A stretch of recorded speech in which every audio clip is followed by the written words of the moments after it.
kulanti wanaagsan saaxiibayaal meel walbaad naga daawanaysaan kusoo dhawaada xogihii ugu dambeeyey haddaba maxaa cusub villa soomaaliya waxa ay gebi ahaanba soo gebagabaysay diyaarinta guddigii loogu magac daray doorashooyinka heer qaran ee khilaafka xoogan ka dhexdheliyey ummadda soomaaliyeed.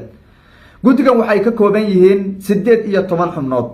waxaana la aas-aasay oo la sameeyey iyadoo ay ka maqan yihiin maamul goboleedyada kale ah Jubbaland, Puntland, SSC Khaatumo iyo Somaliland oo horay u sii maqnay. waxaa goobjoog ka ahaa oo kaliya Koonfur Galbeed, Hirshabeelle iyo Galmudug. aas-aaska guddigan 18 xubnood ka kooban ee madaxweyne xasan uu soo qortay. haddaba sidee ayay ku dhaqangeli karaan guddigan doorashooyinka heer qaran ee la doonayo guud ahaan dalka in ay ka dhaqangeliyaan hanaanka doorashooyinka maamul goboleedyada iyo sidoo kaleeto arrimaha la xidhiidha doorashooyinka heer federaal iyo heer maamul goboleedba haddiiba ay maqnaayeen 4 maamul goboleed dhaqangal ma noqon doonaan? qodobkeena koowaad ayaan ku dul istaagi doonaa hadduu alaydmo. qodobkeena labaad, maamulada Jubbaland iyo Puntland go-aan adag ayay ka soo saareen guddigaasi, iyadana go-aankaasi iyo waxa uu salka ku hayo waan dul istaagi doonaa. dhinaca kaleeto mucaaradka ka soo horjeeda hanaanka geedi socodka siyaasadeed ee madaxweyne xasan sheekh maxamuud ayaa iyagana si weyn u cambaareeyey hanaanka lagu dhisay guddigan doorashooyinka heer qaran iyo weliba xuduudaha loogu magac daray ee waayihii ugu dambeeyeyna hadalhayntoodu ay taagnayd. waan dul istaagi doonaa go-aanada ay ka soo saareen mucaaradka iyo sidoo kaleeto maamul goboleedyada sababaha ay u diidayaan iyo hanaanka lagu soo dhisay guddiganba iyadana waan qaadan dhigi doonaa hadduu alaydmo. waxaan qodobkeena ugu dambeeya ku dul istaagi doonaa wasiirka arrimaha dibadda Soomaaliya, wasiir Fiqi. muddo 1 asbuuc gudihiisa ayaa go-aano iska soo horjeeda uu gobolada waqooyi ku weeraray oo iska soo horjeeda. dhowr maalin ka hor weerar afka ayuu ku qaaday gobolada waqooyi, xalayna ku kalu ka daba keenay oo raaligelin haddana uu kaga bixinayo. haddaba maxay tahay gabadhaca siyaasadeed ee wasiir Fiqi? muxuuse salka ku hayaa arrimaha uu raaligelinta ka bixinayo ee gobolada waqooyi uu horay ugu gafay? iyadana waan dul istaagi doonaa. soo dhawaada, muuqaalka like saara, aragtidiina noogu reeba qaybta commentiga. aynu ku bilownay villa Soomaaliya waxay soo gabagabaysay diyaarinta guddigii doorasho ee khilaafka xoogan ummadda Soomaaliyeed ka dhexdheliyay waayihii ugu dambeeyeyna hadalhayntiisu ay taagnayd. guddigan waa la isku haystaa, loomana dhannayn oo sida lagu aasaasay looma dhannayn. madaxweyne xasanna waa hore ayuu soo bilaabay diyaarinteeda oo waayihii ugu dambeeyeyba way socotay. muddadii hadda sanadkii ugu dambeeyeyba hadalhaynta guddigaasi sida loo dhisayo iyo habraaca loo marayaba mid khilaaf xoogan ka dhexdhelisay saamilayda siyaasadeed maamul goboleedyada iyo dowladda federaalkaba ayay ahayd. ugu dambeyn xasan waa soo gebagabaystay guddigiisii dhisidiisii, waana diyaarsan yahay oo hadda wax ka dhiman ma jiro. shaacinta ayaa 12 saac ee ugu dambeeyay la isku hayaa. ma maanta la shaacin doonaa? ma berri baa la shaacin doonaa? ma beri dambaa la shaacin doonaa? ma bil baa dib loo dhigi doonaa? ayaa un hadalhaynteedu keliya ay taagan tahay. guddi 18 xubnood ka kooban ayuu diyaariyey madaxweyne xasan sheekh maxamuud. 2023 shir u qabsoomay golihii wadatashiga qaran ayaa loogu heshiiyey in guddiga doorashooyinku 15 xubnood ay noqdaan. 3 ayuu madaxweynuhu ku daray oo taasi waa uu ka baxay. hanaanka hadda waxaa la iskugu haystana waxaa ka horeeyey horaan heshiis ay golihii wadatashiga qaran ay gaadheen oo ahaa hanaanka lagu soo dhisayo guddiga doorashooyinka. dhammaan arrimahaasi madaxweyne xasan waa laalay, dhinac ayuu u dhigtay. waxa uuna diyaariyey jadwal kale iyo hanaan cusub oo uu ku soo xulayo ama ay ku imaanayaan guddiga doorashooyinka. haddii aan dib ugu laabano heshiiskii horay maamul goboleedyada iyo villa Soomaaliya lagu heshiiyo, weliba Puntland marka ay qayb ka ahayd, waxa uu ahaa guddiga doorashooyinku inay noqdaan 15 xubnood. laba xubnood inay ka imaadaan maamul goboleedyada, taasi oo ka dhigan 5 maamul goboleed ee hadda xilligaasi la aqoonsanaa oo SSC marka ay ku jirin in laba xubnood ay la imaadaan oo 10 xubnood ay sidaa kula imaadaan. villa Soomaaliyana ay la imaato 5 xubnood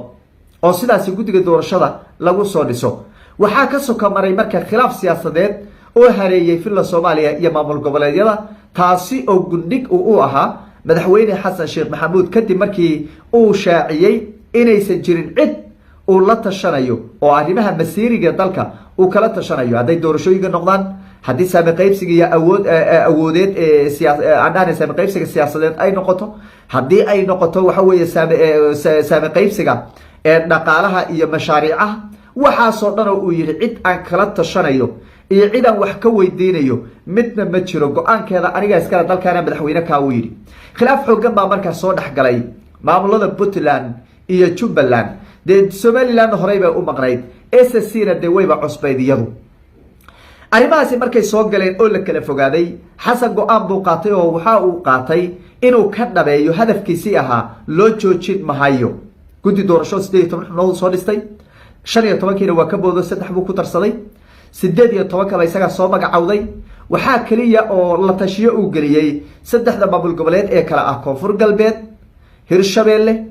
iyo ninka la yiraahdo meesha la yiraahdo galmudug saddexdaasi maamul goboleed oo kaliya ayuu la tashi geliyay guddigii ugu dambeyn waa la soo gabagabeeyay dhismihiisii haddana miiska ayay saaran yihiin xasan baa soo qortay habraac saxa may soo marin habraaca saxda dastuurka ku-meelgaarka Soomaaliya uu qabo waxa weeye guddiga doorashooyinka soo xulistoodu inay qayb ka noqdaan saableyda siyaasadeed oo waa kuwe dowladaha xubnaha ka dowladda federaalka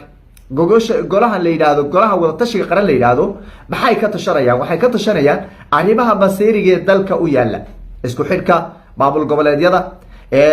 arrimaha hortabinta dowladnimada leh la dagaalanka khawaarijta dhisida iyo waxa weeye ama dhamaystirka dastuurka waxyaabahaas oo dhan